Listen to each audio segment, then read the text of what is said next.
ранку, дзяўчынкі і хлопчыкі. Прывітанне, сябры. Лесік, а якія ў цябе планы на сённяшні дзень? Звычайныя. Збіраюся спакойна пасядзець, энцыклапедыю пачытаць. А ў цябе? У мяне таксама ніякіх асаблівых планаў няма. Вы чаго гэта, хлопчыкі? Салют, сябры. Як гэта ніякіх асаблівых планаў? Сёння ж такі незвычайны дзень. Гэта які? Не ведаеце? Тады угадайце. Вось паглядзіце на мяне уважліва. Ну што, вяночак ты сабе спляла? Правильно. А чаму? Ці мала што ты прыдумала? Просто так. Не просто. Сябры, а вы здагадаліся, на што я намякаю? Здагадаліся. Але пакуль маўчыце, няхай Лесік і Ілля яшчэ падумаюць.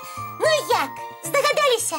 Можа, вы з сяброўкамі конкурс на самы прыгожы вянок задумалі? Не-а. Тады ты ў нейкім спектаклі збіраешся іграць прыгажуню. Я магу, вядома, але не. Ну чаму вы такія нездагадлівыя? Добра, пагуляем ва угадайку. Даю падказку. Гэта свята пачнецца сёння увечары. Увечары? Як на Новы год? Амаль. Ну? Кася, а параіцца мы з Ілёй можам? Ну, райцеся на здароўе. Ой. Што гэта можа быць? Нейкае начное свята. Во дзівакі. Начное свята. Ніяк здагадацца не могуць. А мы тады пакуль мульцік паглядзім.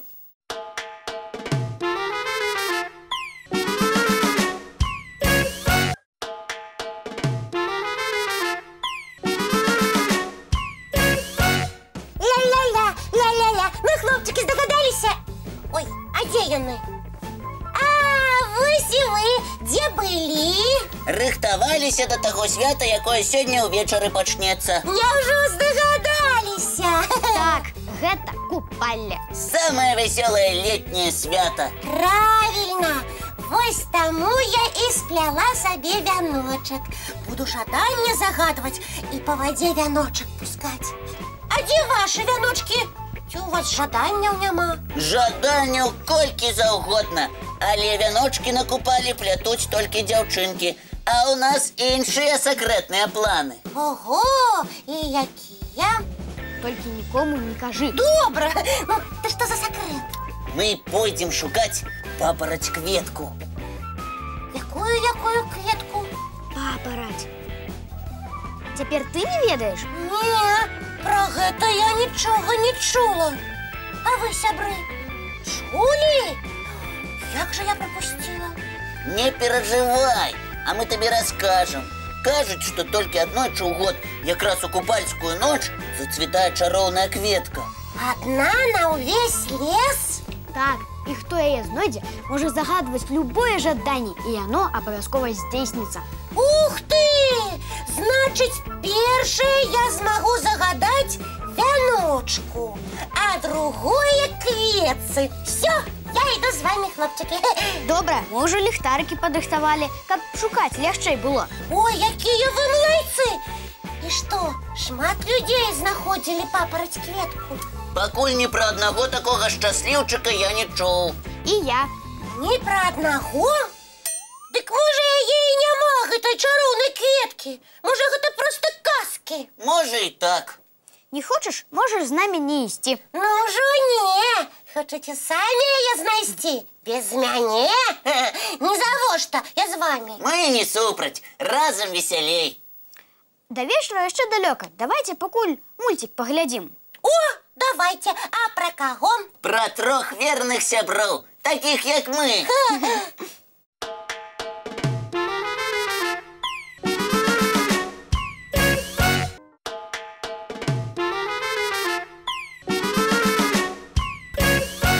Цікава, а як выглядае гэтая папараць кветка? Калі яе ніхто не бачыў, як здагадацца, што гэта яна, калі знойдзеш? Сапраўды, цікавае пытанне. Лесік, ты што-небудзь пра гэта ведаеш? Паданне кажа, што яна прыгажэйшая ва ўсім свеце і вылучае чарадзейнае святло. Калі яе ўбачыш, не зблытаеш. А, святло, значыць.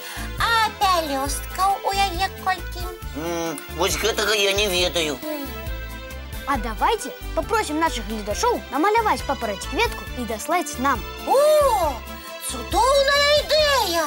Сябры, аб'яўляем конкурс на самую прыгожую папараць кветку. Пераможцы атрымаюць падарункі ад нас і часопіса «Рюкзачок». Свае купальскія малюнкі вы можете дасылаць нам па любым з двух адрасоў.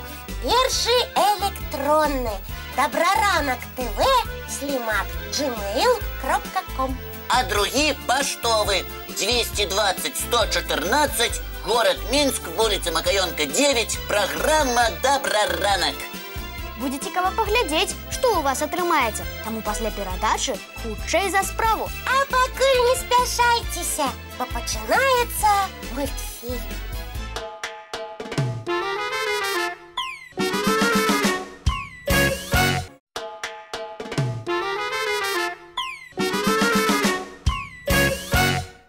Як жа мне падабаецца адзенне гэтых лялек, вось бы і мне такое. А што? На купалі яно б якраз цудоўна падышло.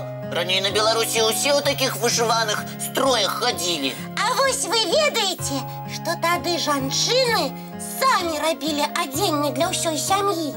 Так, а я яшчэ ведаю, што яго рабілі з лёну. Уяўляеце, як гэта складана было. Спачатку лён трэба было вырасціць, потым высушыць. Затым апрацаваць так, каб можна было плесці з валокнаў ніткі. Гэтыя ніткі фарбавалі, ткалі з іх палотны, а потым шылі адзенне. Традыцыйна яно выглядала так. На белай тканіне прыгожыя чырвоныя арнаменты, якія жанчыны таксама вышывалі самі. І кожны сімвал у арнаменце нешта абазначаў. Хочаце, я зараз раскажу пра некаторыя? Я цікавілася і запомніла. Вядома, хочам. Тады глядзіце уважліва. Вось гэта сімвал сонца. Прыгожа! А вось так выглядае сімвал зямлі. Таксама адметны. А гэты сімвал вышывалі матулі на вопратках сваіх дзяцей. Лічылася, што ён ахоўвае ад любой бяды. Здорава! А калі разглядваць уважліва наша нацыянальнае адзенне, можна яго чытаць нібы кнігу жыцця. Ты малайчына, Кася, што ўсё гэта паказала і расказала нам. Дзякуй. Калі ласка. А зараз час зрабіць невялікі перапынак і паглядзець мультфільм.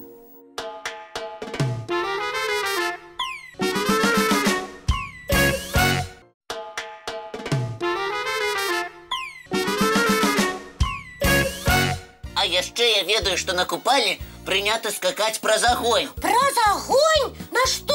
Лічыцца, што так знікаюць усе беды. Але ж гэта небяспечна. Я не буду гэтага рабіць. І я.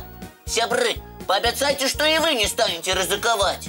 Таму што жарты з агнём дрэнныя. Дамовіліся? Вось і добра. Хлопчыкі, вы мне лепей вось што скажыце. Вы ведаеце хаця б адну купальскую песню? Бо вечарам усе будуць іх спяваць, а нам што, моўчкі сядзець? Я чуў песню «Купаленьку», але я не ўсе словы ведаю. Так трэба яе знайсці і вывучыць. Так, Ілля, дапамажы. Можа, і не адну песеньку адшукаем. Ух ты! Купальскіх песен сапраўды вельмі шмат. Значыць так, зараз развітваемся з гледачамі і зоймемся спевамі. Добра. Да пабачэння, дзяўчынкі і хлопчыкі. Бывайце, сябры. Мы з вамі, як заўсёды, сустрэнемся зранку. У нашым добраранку! І вясёлага купання ўсім!